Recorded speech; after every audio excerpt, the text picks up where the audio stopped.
if your death has been decreed at a time, you will not die elsewhere. That is the reality of matters. There's an incident mentioned in Madarikut Tanzil in the 21st juz, in Surah Rum, in the concluding verses of Surah Rum. فَلَا تَدْرِي نَفْسٌ بِأَيِّ أَرْضٍ تَمُوتُ فَلَا تَدْرِي نَفْسٌ بِأَيِّ أَرْضٍ تَمُوتُ. No soul knows where he will die. There's an incident mentioned, and there's a kitab that I have read, Al-Anbiya wa Malakul Maut, the angel of death and the interaction with the galaxy of prophets. So the different prophets had met with the angel of death and they had dialogues. And there are great discussions. There is a hadith in Muslim Sharif where when the angel of death came to Sayyidina Musa alayhi salatu wassalam, and Musa alayhi salatu wassalam engaged with him, and Musa alayhi salatu wassalam rebuked him and said, go from here. And so the angel of death went back to Allah and he said, Arsaltani ila abdin la yuridul maut. That's the hadith of Muslim Sharif. Oh my Lord, you've sent me to a man who doesn't want to die. And Allah said, that is my prophet Musa. Go to him, identify yourself to him, and tell him you are a messenger and you have come to remove his soul. And tell him he has a choice. If he puts his hand on the back of a bull, then every strand of hair that he touches, he will be given 1 year of extension of life. So the angel of death came to him and said, I am the angel of death, and Allah has given you the choice. فَلَهُ بِمَا غَطَّتْ يَدُهُ بِكُلِّ شَعْرَةٍ سَنَةٍ. Every strand of hair that you touch. So Imam Sayyidina Musa alayhi salam said, and thereafter what will happen?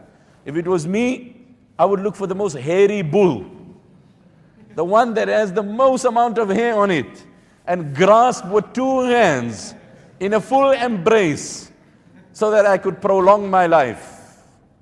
He said, after that, what will happen? He said, ثُمَّ الْمَوْتِ, then inevitably is death. Sayyidina Musa said, if it is inevitable, then rather let it happen now. So there's an incident mentioned in this kitab, and I gave you, Allama Nasafi has mentioned it here under this ayah. I was telling you that death is inevitable when it has to happen. So the angel of death comes, and there was a person standing next to Sulaiman alayhi salam. And the angel of death looks at him. This person doesn't know this is the angel of death. And he looks at him in a very wary way, in a very different way, in a very uncomfortable way. After that, the angel of death disappeared. This person asked Sulaiman alayhi salam, who was that? He said, that's the angel of death. He said, he gave me a very frightening look, and I really got nervous about it. So please order the wind to take me to some very remote location. Now we know the wind would blow for Sulaiman alayhi salam. وَلِسُلَيْمَانَ الرِّيحَ غُدُوُّهَا شَهْرٌ وَرَوَاحُهَا شَهْرٌ وَأَسَلْنَا لَهُ عَيْنَ الْقِطْرِ. One of my scholars used to say, Sulaiman Airways, flysulaiman.com. Before you had your airline, and before aviation had reached there up 35,000, Sulaiman Airways was flying. And the Quran said, the journey of 2 months in 1 day. وَلِسُلَيْمَانَ الرِّيحَ غُدُوُّهَا شَهْرٌ وَرَوَاحُهَا شَهْرٌ وَأَسَلْنَا لَهُ. And the Quran said in another place, تَجْرِي بِأَمْرِهِ تَجْرِي بِأَمْرِهِ رُخَاءً. The wind of Sulaiman was gentle, was passive, yet swift. So it wasn't aggressive. It wouldn't cause harm to nature. It was eco-friendly. There was no emissions of gas. تَجْرِي بِأَمْرِهِ رُخَاءً حَيْثُ أَصَابَ. So Sulaiman alayhi salam instructs the wind to take him to a very remote place. Subsequently thereafter, the angel of death comes back to Sulaiman alayhi salam, and he asked Sulaiman alayhi salam, where's the brother that was here?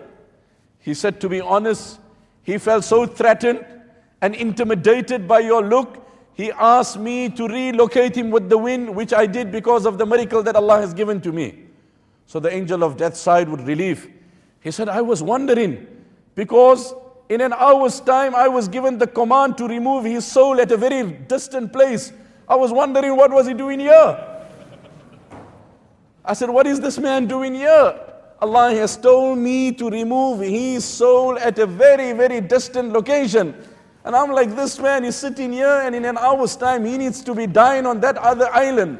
وَمَنْ كُتِبَتْ مَنِيَّتُهُ بِأَرْضٍ فَلَيْسَ يَمُوتُ فِي أَرْضٍ سِوَاهَا. Whoever's death has been decreed at a location will not die elsewhere. That is reality. We need to know that. That is our aqeedah, that is our belief. We ask Allah to give us a death on iman. We ask Allah to give us a death in a manner that we are obeying the commandments of Allah and living the life of Muhammad sallallahu alaihi wasallam.